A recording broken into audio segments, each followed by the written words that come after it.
आदि में वचन था, और वचन परमेश्वर के साथ था, और वचन परमेश्वर था। यही आदि में परमेश्वर के साथ था।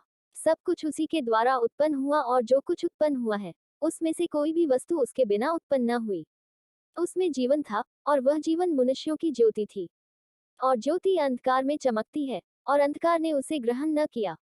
एक मनुष्य परमेश्वर की ओर से आ उपस्थित हुआ, जिसका नाम यूहन्ना था। यह गवाही देने आया, कि ज्योति की गवाही दे, ताकि सब उसके द्वारा विश्वास लाएं। वह अब तो वह ज्योति न था, परंतु उस ज्योति की गवाही देने के लिए आया था। सच्ची ज्योति जो हर एक मनुष्य को प्रकाशित करती है, जगत में आने वाली थी। वह जगत में था, और जगत उसके द्वारा उत्पन्न हुआ, और जगत ने उसे नहीं पहचाना। वह अपने घर आया, और उसके अपनों ने उसे ग्रहण नहीं किया। परंतु जितनों ने उसे ग्रहण किया, उसने उन्हें परमेश्वर के संतान होने का अधिकार दिया, अर्थात उन्हें जो उसके नाम पर विश्वास रखते हैं। वे न तो लोहू से, न शरीर की इच्छा से, न मनुष्य की इच्छा से, परंतु परमेश्वर से उत्पन्न हुए हैं। और वचन देहधारी हुआ, और अनुग्रह और सच्चाई से परिपूर्ण होकर हमारे बीच में डेरा किया, और हमने उसकी ऐसी महिमा देखी, जैसी पिता के एकलौते की महिमा। यूहन्ना ने उसके विषय में गवाही दी, और पुकार कर कहा, कि यह वही है, जिसका मैंने वर्णन किया, कि जो मेरे बाद आ रहा है, वह मुझसे बढ़कर है, क्योंकि वह मुझसे पहले था। क्योंकि उसकी परिपूर्णता से हम सब ने प्राप्त किया, अर्थात अनुग्रह पर अनुग्रह। इसलिए कि व्यवस्था तो मूसा के द्वारा दी गई, परंतु अनुग्रह और सच्चाई यीशु मसीह के द्वारा पहुंची। परमेश्वर को किसी ने कभी नहीं देखा, एकलौता पुत्र जो पिता की गोद में है, उसी ने उसे प्रकट किया। यूहन्ना की गवाही यह है, कि जब यहूदियों ने यरूशलेम से याजकों और लेवियों को उससे यह पूछने के लिए भेजा, कि तू कौन है, तो उसने यह मान लिया, और इनकार नहीं किया, परंतु मान लिया कि मैं मसीह नहीं हूँ। तब उन्होंने उससे पूछा, तो फिर कौन है?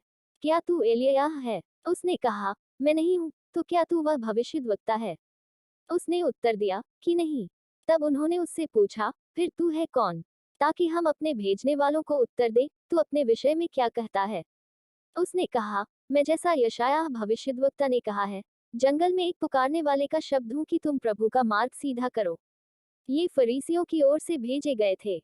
उन्होंने उससे यह प्रश्न पूछा, कि यदि तू न मसीह है, और न एलिय्याह, और न वह भविष्यद्वक्ता है, तो फिर बपतिस्मा क्यों देता है? यूहन्ना ने उनको उत्तर दिया, कि मैं तो जल से बपतिस्मा देता हूँ, परंतु तुम्हारे बीच में एक व्यक्ति खड़ा है, जिसे तुम नहीं जानते, अर्थात मेरे बाद आने वाला है, जिसकी जूती का बंद मैं खोलने के योग्य नहीं। ये बातें यरदन के पार बैतनिय्याह में हुई, जहाँ यूहन्ना बपतिस्मा देता था। दूसरे दिन उसने यीशु को अपनी ओर आते देखकर कहा, देखो, यह परमेश्वर का मेमना है, जो जगत के पाप उठा ले जाता है। यह वही है, जिसके विषय में मैंने कहा था, कि एक पुरुष मेरे पीछे आता है, जो मुझसे श्रेष्ठ है, क्योंकि वह मुझसे पहले था। और मैं तो उसे पहचानता न था, परंतु इसलिए मैं जल से बपतिस्मा देता हुआ आया, कि वह इस्राएल पर प्रकट हो जाए। और यूहन्ना ने यह गवाही दी, कि मैंने आत्मा को कबूतर की नाई आकाश से उतरते देखा है, और वह उस पर ठहर गया। और मैं तो उसे पहचानता नहीं था, परंतु जिसने मुझे जल से बपतिस्मा देने को भेजा, उसी ने मुझसे कहा, कि जिस पर तू आत्मा को उतरते और ठहरते देखे, वही पवित्र आत्मा से बपतिस्मा देने वाला है।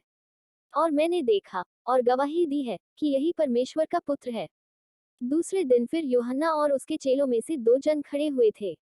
और उसने यीशु पर जो जा रहा था दृष्टि करके कहा, देखो, यह परमेश्वर का मेमना है। तब वे दोनों चेले उसकी यह सुनकर यीशु के पीछे हो लिए। यीशु ने फिरकर और उनको पीछे आते देखकर उनसे कहा, तुम किसकी खोज में हो? उन्होंने उससे कहा, हे रब्बी, अर्थात हे गुरु, तू कहाँ रहता है? उसने उनसे कहा, चलो, तो देख लोगे। तब उन्होंने आकर उसके रहने का स्थान देखा, और उस दिन उसी के साथ रहे, और ये 10वें घंटे के लगभग था। उन दोनों में से जो यूहन्ना की बात सुनकर यीशु के पीछे हो लिए थे, एक तो शिमोन पतरस का भाई अंद्रियास था,